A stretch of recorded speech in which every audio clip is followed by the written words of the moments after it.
There is a new AI in town that is stopping scammers. I know we hear a lot about this, this AI fear stuff that, oh my gosh, the AI is going to be used to perpetrate millions of scams. And while there's definitely going to be bad actors that are using a lot of these tools, I think most of the serious platforms are doing a pretty good job of trying to put limits on there and shut that kind of stuff down. And it's going to be a cat and mouse game forever. You obviously can use technology of any kind to do good and bad. But Google is taking a new step with their Nano model to essentially thwart scams, and they're running this on your device, meaning you don't have to be connected to the internet, and this saves a lot of headaches. It's going to do some really interesting things. Connor, kicking this over to you, what are you most impressed with this whole nano scam detection and stopping technology? Yeah, well, first of all, we hear a lot about all the different models. Like there's, Claude, Haiku, Sonnet, Opus, and Gemini's the same way, right? They have all their, 2.5 Pro and everything else. But Google Nano, I hadn't heard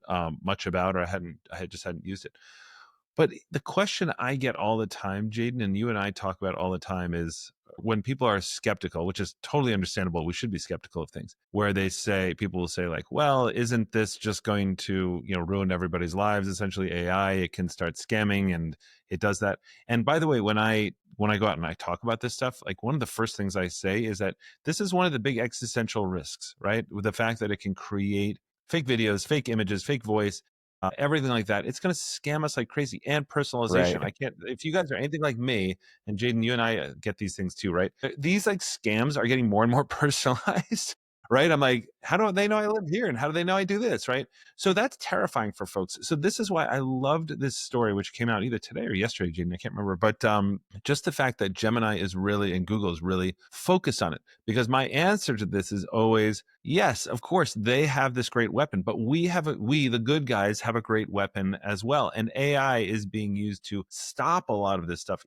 With, as Jaeden said, with any bad acting technology, you have a good acting technology to help it, right? Think sort of like nuclear proliferation and things like that. But just to sort of like get into it for a second. So Google is essentially just it's ramping up this whole notion that we should stop online scams, which, by the way, Jaeden, I also think is going to just be a huge public win. Do you know what I mean? Like just like sort of Totally. in the how, in public sentiment. And so they're integrating into Chrome everything, right? So the idea is that on Chrome desktop, for example, so it's going to have this what they call like enhanced protection mode, right? And that's Chrome has this whole safe browsing thing, but so when they visit sites, what's actually happening is Gemini Nano, which is a model of Gemini, it's going to analyze the page content real time, generate security signals essentially. So like, oh, it's detecting scam intent or suspicious behavior or something like that. And then those signals are sent to the browsing service. It decides if it's a scam.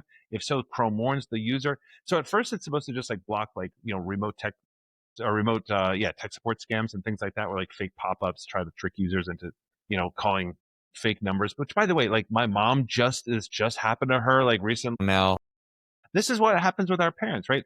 But as Jaden's also saying, when this happens on device, it's just amazing. This is why I think they're using Nano, because you want a small model to be able to do this.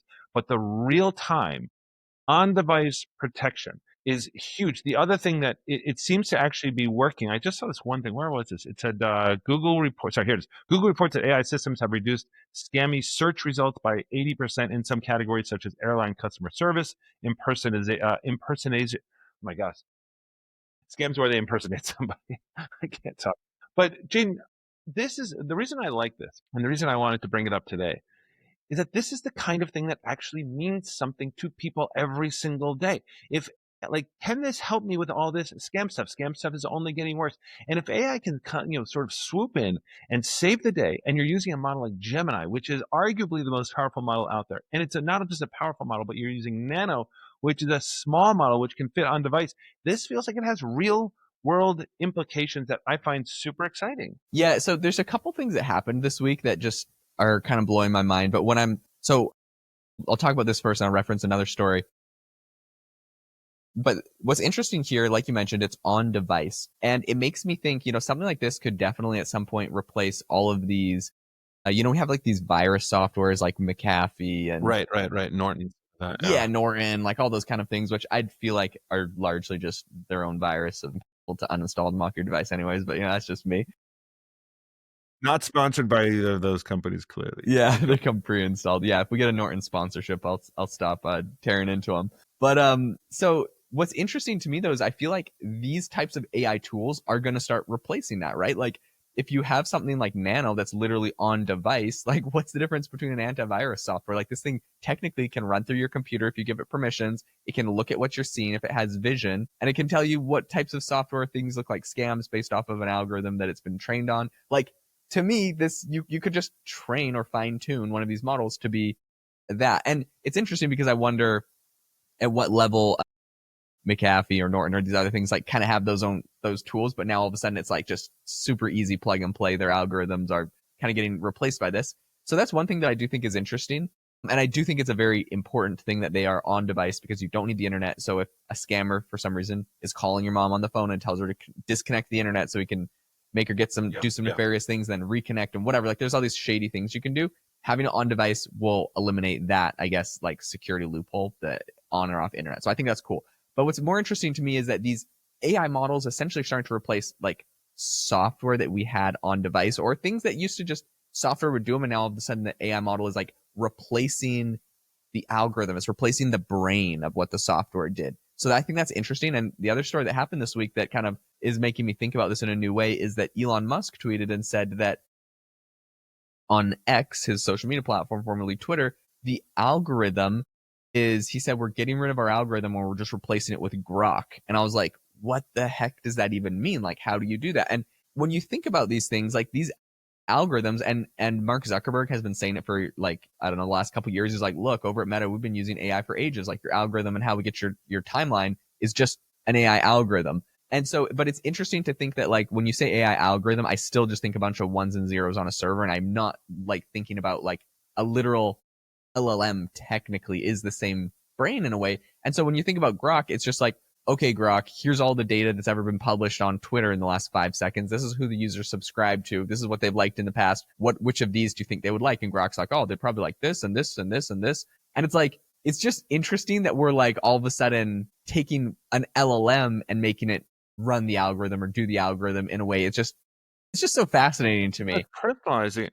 Well, let me ask you that, Jane, because I'd heard that story, but I didn't follow it, and I didn't read about it. I just heard somebody sort of saying it almost about Grok. Right.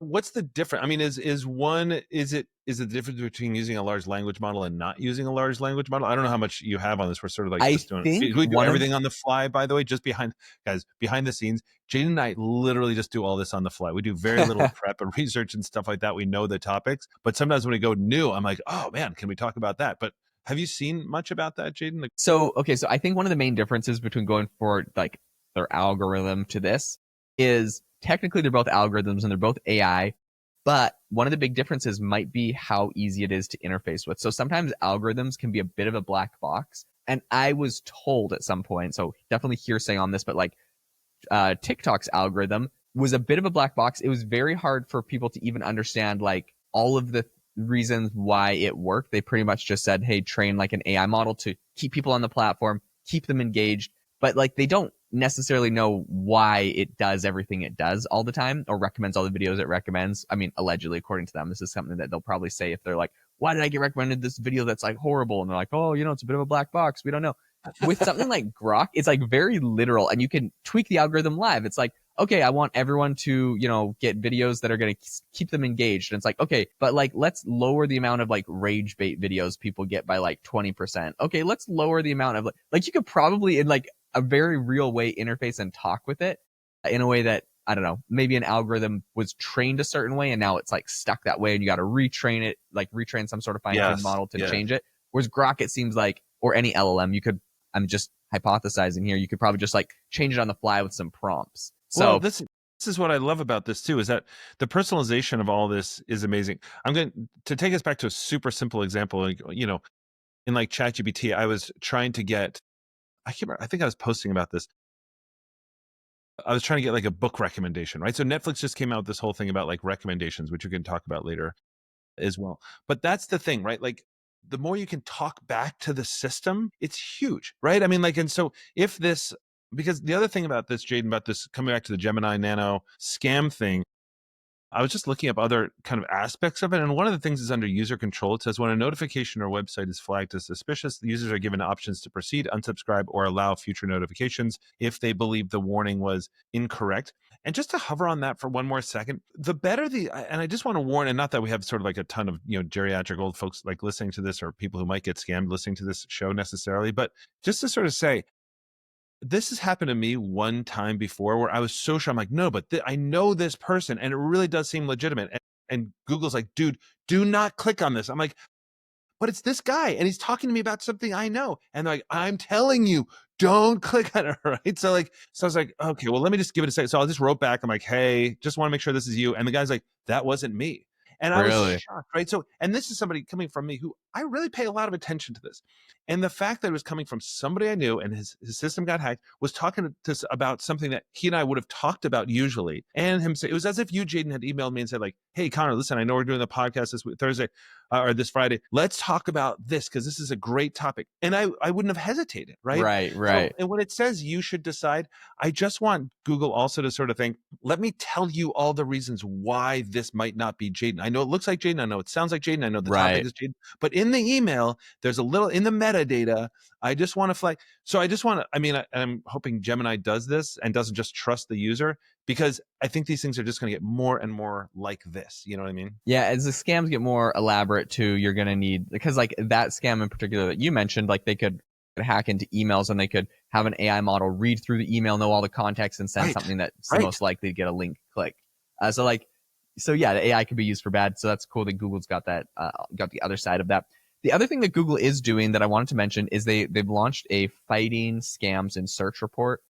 And so they have this whole document. They're talking about everything that they've done to fight scams in the search results. So I think beyond just scams on your computer, they're also fighting that because a lot of people's big complaint is, oh my gosh, the whole internet just turned into AI generated articles, blah, blah, blah, blah, blah. So Google's also cutting down on that. I think they said one of their big scams that's out there right now that they're fighting. So, PSA to the world listening to this, is impersonating airline customer support providers.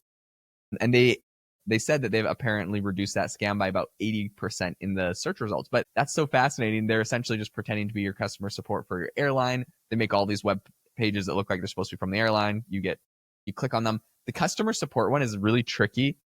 And it's also very clever for scammers because oftentimes people, like a lot of airlines or other companies, don't actually use their website domain for their customer support page. They'll use like Zendesk or like one of these third-party customer support software portals. But the problem is I could go and make a Zendesk thing that's like American Airlines. Yes. Yeah. Customer support. Yeah, and then at Zendesk.com and then get that to rank in Google, and boom, you can then, get people on the phone, get their credit card and scam them. But this is, it's unbelievable. Jaeden, this is the thing, right? And I know we're wrapping up here, but this is where it keeps coming back to. It keeps coming back to this fact that this is an arms race. We keep coming back to the fact that like we need Gemini and other places like that on our side. And I just think this is a huge public relations coup. All right, listen, we've been talking for a while. Let me say this. Guys, if you haven't checked out Jaeden's school community for AI Hustle is one of Jaeden's podcasts. It's one of my favorite podcasts just because he and Jamie are constantly talking about just like cool things to do and how you can not just make money, but like how to think about your own business about this. But the school community is really, really cool. $19 a month. They have hundreds of folks on there. Super, super cool. And one of the coolest things about this is that they're delivering all this content that you just don't. And I know people say, yeah, you don't get anywhere else. My favorite talks with Jaeden are offline. They're the ones where Jaden's like, hey, here's how I did this. Here's how I did this. And he and I exchange stuff. And then I find out that he's actually putting this on school. So $19 a month is absolutely nothing for this. I'm telling you, I would pay so much just to hear Jaeden talk about this stuff all the time. I get to because we're buddies.